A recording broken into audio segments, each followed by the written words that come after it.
여러분 안녕하십니까? 이 시간에는 시편 10편 말씀 중심으로 드리겠습니다. 어찌하여 하나님 이렇게 도와주시지 않습니까? 어찌하여 하나님 이렇게 멀리 계셔서 그 손길이 아직까지 나타나지 않습니까? 이 환난 때에 속히 건져주시지 않으시고 어디 계십니까? 라고 하는 기도 내용이 1절, 2절을 읽어보면 나옵니다. 참 우리가 기도하여서 아버지께서 속히 응답해 주시기를 원하는 때가 너무너무 많지요. 우리 이 육신의 생각, 우리 인간의 마음에서도 내가 어떠한 어려움을 당하면 속히 해결받기를 다 원하지요. 그러한 어려움 중에 조금이라도 머물러 있지 아니하고 속히 빠져나오기를, 속히 구원받기를 다 원합니다.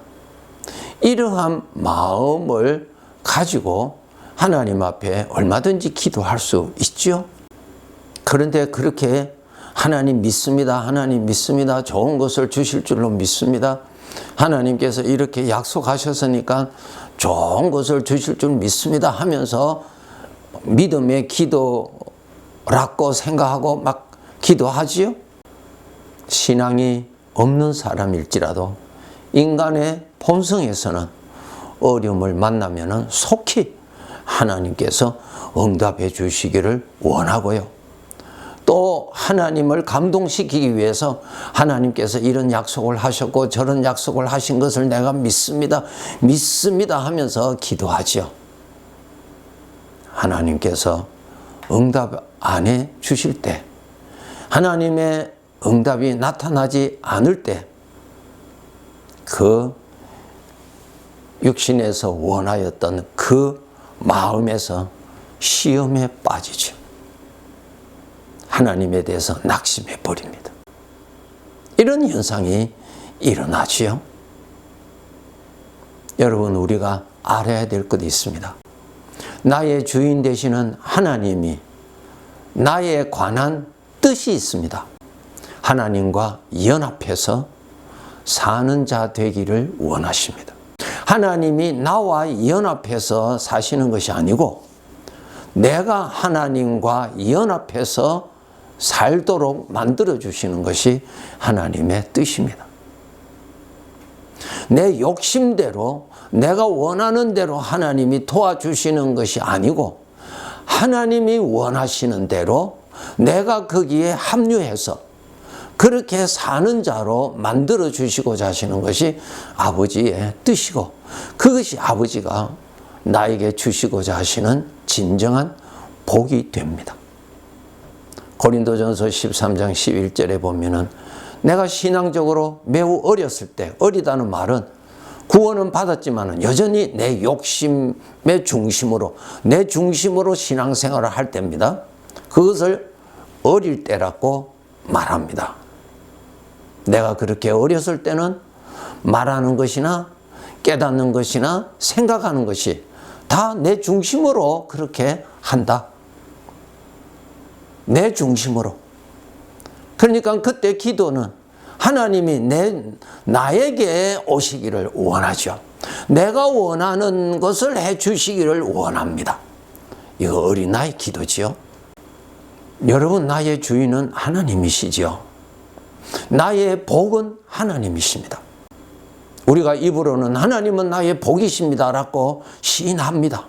그런데 생활에 있어서 나의 생각하는 습관은 하나님이 복이기 때문에 나의 것을 버리고 나의 생각과 나의 욕심과 나의 어떠한 것에서 버리고 하나님과 합류하는 것, 하나님과 연합하는 것, 그것이 복이라고 인정하고 하나님의 것을 가지고 살아가도록 이렇게 성장해야 되는 것입니다.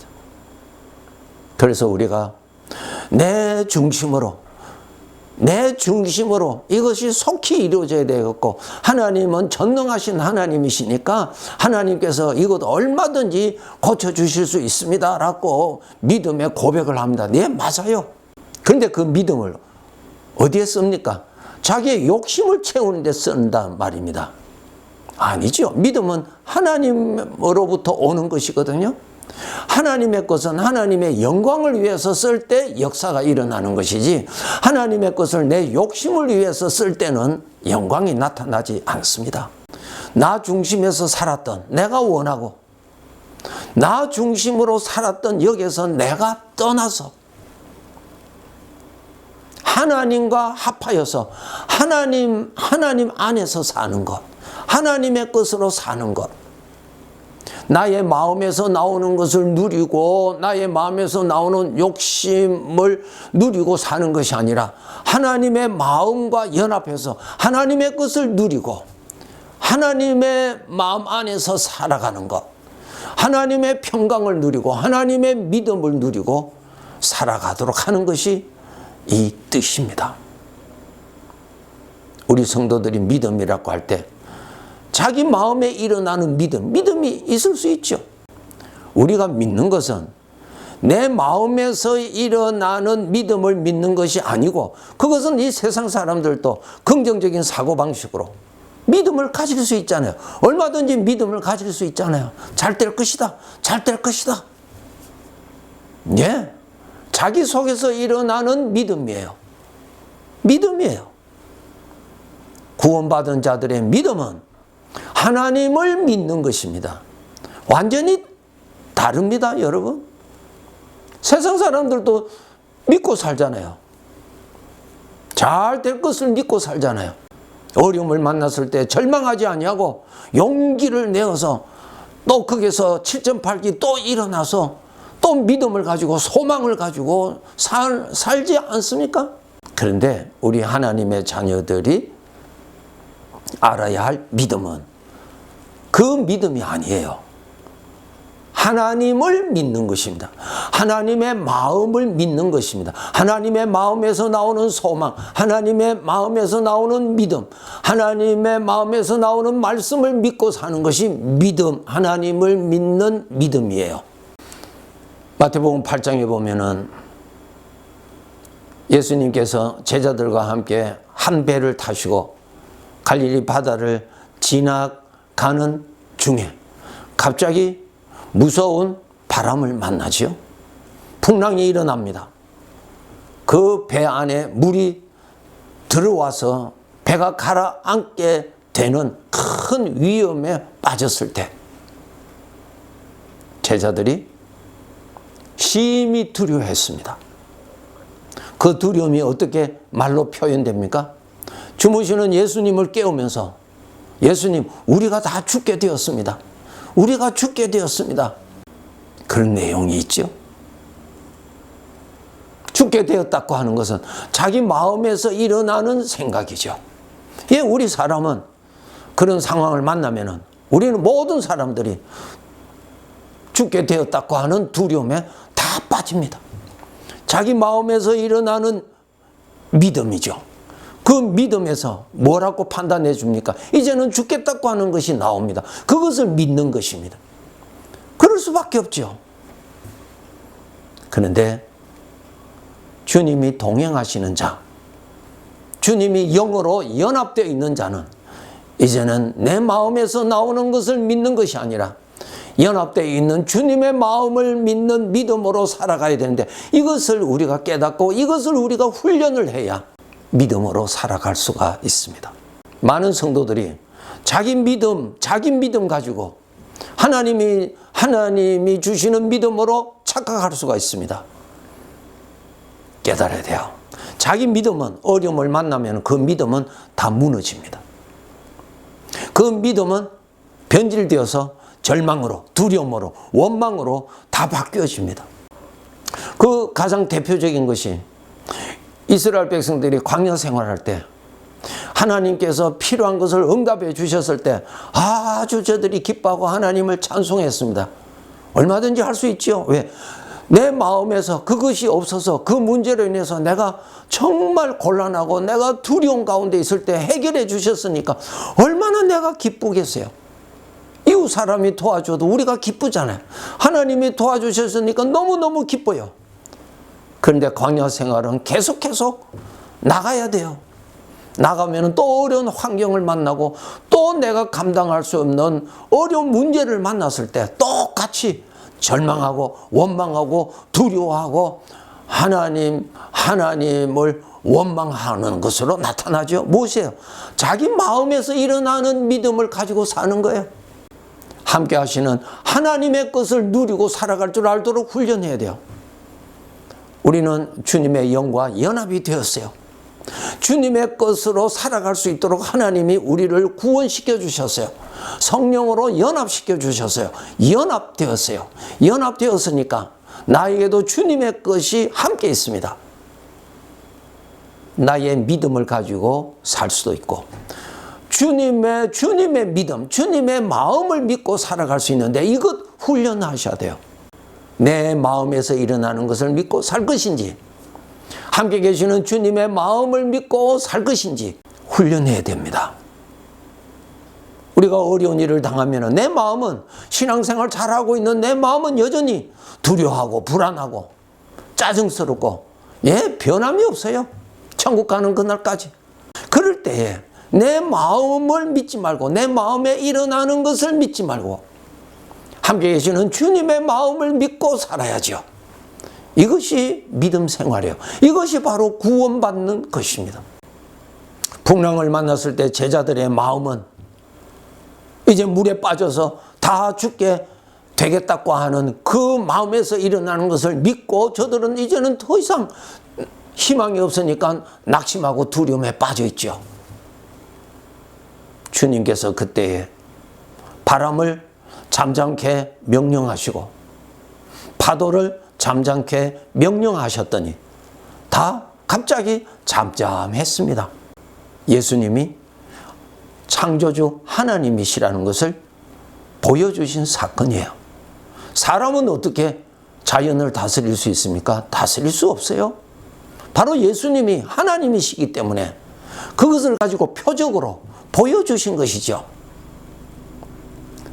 같은 배에 예수님도 계시지만은 예수님의 마음은 그 풍랑으로 인해서 두려움과 사망과 절망이 일어날 수가 없죠.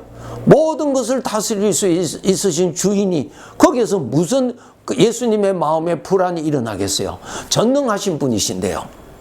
거기에는 어둠이 일절 없는 마음인데요. 주님은 같이 계시지만은 제자들은 주님의 마음의 것을 누릴 줄 아는 그 훈련이 잘 되지 않았고 주님은 같이 계셨어요. 구원받았어요. 여전히 자기 마음의 것을 믿고 사는 것입니다. 예수님의 것을 믿어야죠. 예수님의 마음을 믿으니까 예수님의 마음은 어려움이 없잖아요. 평안하잖아요. 그런데 내 마음에는 그 풍랑으로 물에 빠져 죽겠다는 것입니다. 인간적으로 볼 때는 맞죠. 거짓말이 아니에요. 그런데 나라고 하는 존재에, 내 생애에 나라고 하는 존재에 주님이 영으로 함께 계세요. 주님의 마음을 누리고 사셔야 돼요. 우리 성도일지라도 이 험악한 인생의 길, 죄가 가득한 이 세상에 어려움이 있을 수밖에 없지요. 있을 수 있는 거예요. 그럴 때 여러분, 여전히 신앙생활을 하고 있는 내 마음에서 일어나는 내 마음의 것을 믿지 말고 내 마음의 것을 누리지 말고 그것은 세상 사람들이 누리는 것과 동일한 것이에요. 나와 함께 계시는 주님의 것을 누리도록 하셔야 돼요. 주님의 것을 누리세요. 주님의 것을 믿으세요. 주님의 말씀을 믿으세요. 주님의 능력을 믿으세요. 우리는 나 혼자 사는 자가 아니고 주님이 함께 계시는 자가 되었어요. 전능하신 하나님께서 나를 그렇게 신비한 존재로 하나님의 영과 나도 영적인 존재거든요. 나와 연합이 돼서 하나님이 함께 하시는 존재입니다. 그렇기 때문에 나의 마음도 있고 주님의 마음도 있습니다. 믿음으로 산다는 것은 주님의 것을 믿고 산다는 것이 믿음으로 산다는 것입니다. 내 마음에서 일어나는 판단, 내 마음에서 일어나는 느낌을 믿지 말고, 내 마음에서 일어나는 생각을 믿지 말고, 주님의 마음에서 일어나는 것을 믿고, 주님의 마음을 믿고, 그것을 누리고 살아가야 합니다. 이제 복은 나와 함께 계십니다. 복을 누릴 줄 알아야죠. 복이 되시는 주님은 나와 함께 계시는데 나는 누리는 것은 내 것을 누린단 말입니다. 내 육신에서 나오는 내 것은 무엇입니까? 죄로 말미암아 이미 부정해진 죄의 성품이 나타나는 것이거든요. 그것을 믿고 살면은 나에게서 살아계신 하나님의 영광, 우리 주님의 이름이 결코 높임을 받을 수가 없게 되는 것입니다. 나의 복이 되시는 주님의 마음, 주님의 믿음을 누리고 살아갑시다. 네, 감사합니다.